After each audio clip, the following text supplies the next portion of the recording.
Hi, magandang araw po, mga batang Maynila, mga nanay at tatay ko lalo na, no? At sa ating mga lolo't lola, mga minamahal kong senior citizen, at binabati ko rin ang lahat ng mga dumadako at dumadaan or traversing the city of Manila, particularly kayo, no? As you all know, meron pong isang video, maraming salamat sa ating netizen.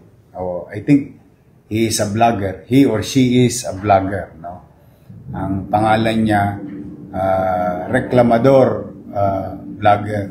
Hoy, maraming salamat sa iyo. Natutulungan mo ang pamahalaan na magbuti sa aming trabaho. Dahil si Reklamador Video may shinare, no, na video. Napakaganda naman po. Natutuwa ho kami kasi at least sa pag-post ninyo, nakikita namin ang mga mukha ng mga suspect o ng mga tulongges, o dahil dyan, napapabuti ang lahat. Gusto ko lang i-share. Itong isang kahapon, nahuli na natin yung gumawa ng krimen nung Mayo pa. No? Nung Mayo pa ginawa, dahil doon sa isang vlogger din na pinost, nahuli na yung suspect kahapon. In fact, nanawagan ako kahapon na kung po pwede yung biktimang truck driver mag-complain, which nag-complain na kahapon, nag-complain na. Maraming salamat. Kailangan nyo po kasi mag-pursue ng complaint, no? Kami naman, nuhulihin namin sila. Minsan napapalo ko lang sa kamay kapag walang complainant, pero pag may complainant, di mas maganda, mas mabilis po makakamit ang hustisya. Pero isi-share ko lang po yung video, ano? Ito po yung video. Galing po ito kay Mayor Samonte. Hindi ko po ito cellphone. Napakaganda na cellphone niya. Ako, iPhone 15 pa yata cellphone ko. Anyway, ito po yung video na pinost. Tama naman ito. Tama yung sinabi niya, no? Mayor Isko, hindi natatakot ang kawatan sa iyo. Sila po yun. Baka sila. Pero, relax na relax si Tulongges. Yan. So, madalit salita, nakuha po niya yung gulong. Ayun, no? Nakuha yung gulong. Kawawa naman yung pobreng driver. Ano pong epekto nito? Unang-una, hindi naintindihan itong mga taong to na yung driver o pahinante na naghahanap buhay lang, magkano lang kinikita niya? 700, 800, isang araw? Siguro malaki na yon. Kapag nawawalan sila ng gamit sa truck, kinakarguhan sila ng may-ari ng kumpanya. Which makes sense, no? Kasi responsibilidad mo yung truck, ano man ang gamit doon, pananagutan mo. Kaya lang, kawawa naman yung mga driver, mga pahinante. Ito po nangyari sa Arten. Ito maganda rito. Despite ng pananawagan natin sa taong bayan at sa mga tulongges na wag nang guguluhin yung Arten, sumubok pa.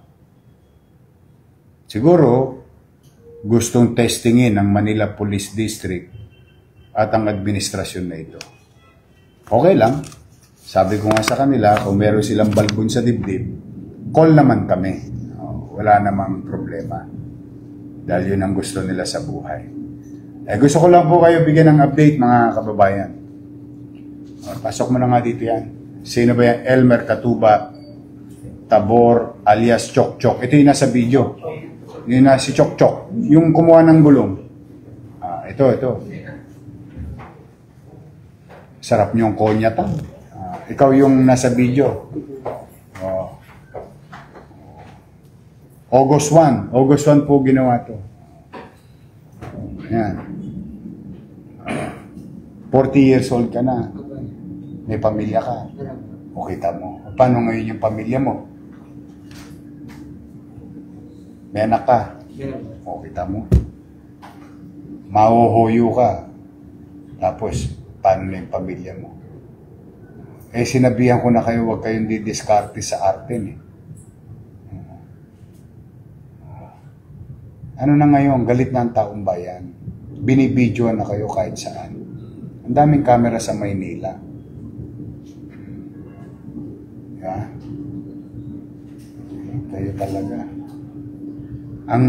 Ang inaapi ninyo, kapwa nyo rin mahirap. Kasi ang tinatamaan doon, driver, pahinante. Kayo talaga, oh. Taga-Imelda ka? Oo. Taga sa atin ka pa. Diba, nananawagan naman ako lagi na huwag na kayong didiskarte ron.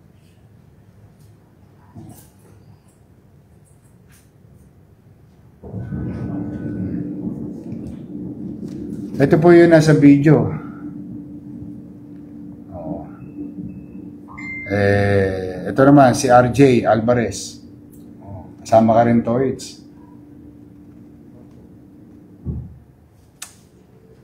Ay, nako. Kamukha mo pa naman si Soren Legaspi. Soren ba pangalan mo? Oo, pala yun. Malamang pinangalan ng nanay mo na kasi malamang kamukha mo si Soren. May tsura ka pa naman. Sputnik kayo pareho. Nahuyo na kayo dati. Isang beses pa lang. Isang beses. Pangalawa to. Ano sentensya mo nung nakaraan? Hindi lang po, red niyo po. Reglo yung ano. Tigilan nyo na yan. May gobyerno na sa Maynila. Sayang eh, nakakapanginayang eh. Ang gaganda pa naman ng katawan nyo.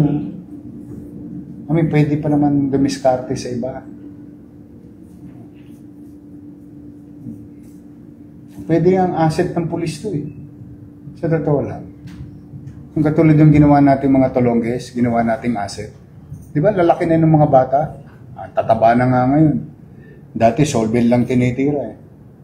O ngayon, pa-Jollibee na. Yung mga kinuha natin sa Recto, andun kay Jerry, mga taga sa atin din. Parang ganito pa yung tsura nung nakuha ko dati. Pero ngayon, mga mama na, magaganda na yung tsura eh. Sa totoo lang. Ito, si Mark Kevin. Ano mo si Cesar Chavez? Wala naman. Hindi mo, taga Bicol ka ba? Oo, kamag-anak mo si Cesar Chavez. Oh, Chief of Staff.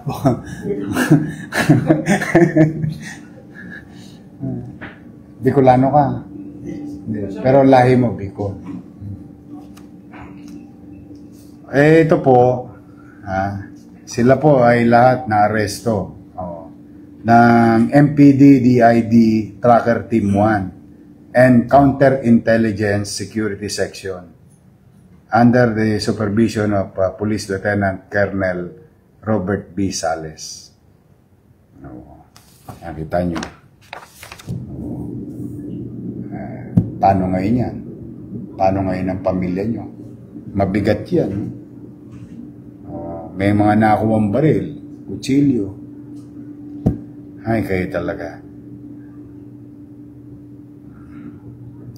Anyway, sa ating mga kababayan, alam niyo, siyempre, masakit di sa kalooban ko. Pakulong ka ng pakulong ng tao. Kaya lang, hindi naman ako nagkulang sa kanila o kanino man. Sabi ko lagi, mga tolongges, wag nang ipagbaka sakali. May gobyerno na sa Maynila. Di kayo titigilan ng pulis. Alam niyo ba, paborito, ito ko, ikaw hinahanap ni Chief PNP. Oo. Nahanap ka ni Chief PNP. Binabanggit pa si Chief PNP dito di ba? Biray mo yun, pati National Police. Hinahanap kayo. Hindi talaga matatapos yan. Sayang naman. Ikaw may anak ka na rin. Wala pa. Wala ka pang pamilya. Wala pa. Ikaw? Meron po. Meron na. Bumechot ka na. Ilan na anak mo? Kapatay lang po. Ha? Kapatay lang po. Biling lang po. Namatay. Anak mo. Sorry condolence sa'yo. Wala tayong magagawa. Ginawa nyo yan eh. Kailangan ko kayong papanagutin sa mata ng batas. Ang maswerte lang kayo, Pag inuhuli kayo ngayon, nandito kayo, hayaan ko husgado ang magsabi kung kayo may kasalanan o wala. Pero hindi po pwedeng walang gobyerno sa Maynila. Magtino na kayo, sabi mo, ikaw ba, may brad ka pang Sputnik? Sabihan nyo na. Oo. May gobyerno na sa Maynila. Ikaw, Sputnik ka, di ba? Sabi mo, tropa mo. Sayang lang, mahuhuli kayo. Eh, yung isang nga nahuli namin, Mayo pa ginawa eh. Buti, nirepost. Nirepost ng mga sa social media. Nakita namin mga, o kahapon, nandito. Nakalawit din. Tigilan nyo na yan. Wala. Magkano lang? Magkano isang gulong? Magkano mo na isalya? 2.5. O, kita mo? 2.5. O, kumakulong ka. Ano sentensya ng illegal possession? 20?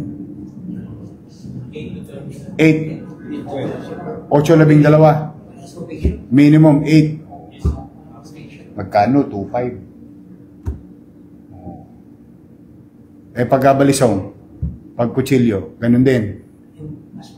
Mas mababa konti. Magbago na kayo. Wala talaga. Walang mangyayari kasi may gobyerno sa Maynila. Sabihin nyo na yan sa tropa ninyo. Pinagbubuti ko nga ang trabaho ko para maiayos ang pamilya nyo.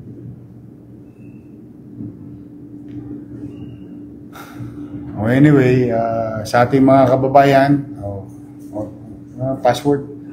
Lalagay ko yung password mo sa Facebook. Ulitin ko lang, no, para doon sa mga bagong nanonood. Ito po yung video, ha. Padala nyo na rin kay Chief PMP. Nag-aalala si Chief PMP.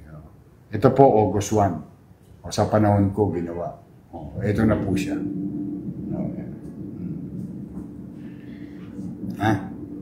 Sabihan nyo lang si Chief, case resolved. Kaya ako naman, payo ko sa inyo, wag na. Tigilan nyo na yung R10. Sa mga kababayan natin, sa lungsod, kung kayo may mga kilala rito, you can go, katulad nung kahapon, nanawagan kami, yung truck driver, ngayon kinasuhan na. Nag-file ng complaint. You file complaint. Pumanatag ko kayo, mga batang Maynila, at mga taong dumarako sa Maynila. We'll do our best. I always believe in our Manila Police District. We're gonna do our job. Katulad ng pangako ko sa inyo, maaaring hindi ko sila mapigilan gumawa ng mga krimen o katulonggisan. But we guarantee you, when they do it in Manila, tatalupan namin ang buong bansa, mahanap lang sila para mapapanagot sa mata ng batas at justisya. Yan ang guarantee namin sa inyo, mga batang Maynila at mga dumarako sa Maynila. So muli po, mga kababayan, ito na po sila. At kay, sinulit yun, si Reklamador? Reklamador Vlogger, good job. Galingan nyo pa. Pag kayo may nakikitang alingas-ngas, videohan nyo, padala nyo sa amin, aaksyonan natin. So muli, mag-ingat po kayo, magandang araw. Manila, God first. Thank you. Sige,